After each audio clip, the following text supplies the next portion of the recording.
നമ്മെ ഭയപ്പെടുത്തുന്നതും ദുഃഖിപ്പിക്കുന്നതും കരയിപ്പിക്കുന്നതും സ്വന്തം മനസ്സു തന്നെയാണ്. മനസ്സ് നമുക്കനുകൂലമല്ലെങ്കിൽ എല്ലാം തകിടം മറിയും.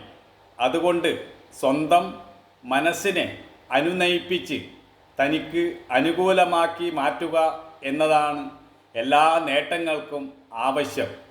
മനസ്സ് അനുകൂലമല്ലെങ്കിൽ നമ്മൾ എന്നും പ്രതിബന്ധങ്ങളിൽ തന്നെയായിരിക്കും. മനസ്സ് തന്നെയാണ് പ്രതിസന്ധികളും പ്രതിബന്ധങ്ങളും എല്ലാം സൃഷ്ടിക്കുന്നത്. പുറത്തുള്ള ഒരു ശത്രുവിനെ നേരിടുക എന്നത് വളരെ എളുപ്പമാണ്. എന്നാൽ ഉള്ളിലുള്ള ശത്രുവിനെ നേരിടുക നന്നേ പ്രയാസമാണ്.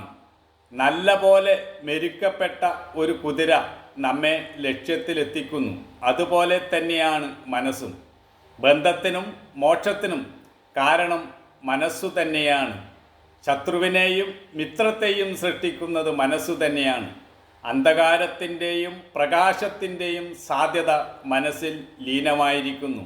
അതുകൊണ്ട് മനസ്സിനെ പ്രകാശഭരിതമാക്കുക, അതാണ് എല്ലാ ഭയത്തിൽ നിന്നും ദുഃഖത്തിൽ നിന്നും രക്ഷപ്പെടാനുള്ള ഒരേ ഒരു വഴി.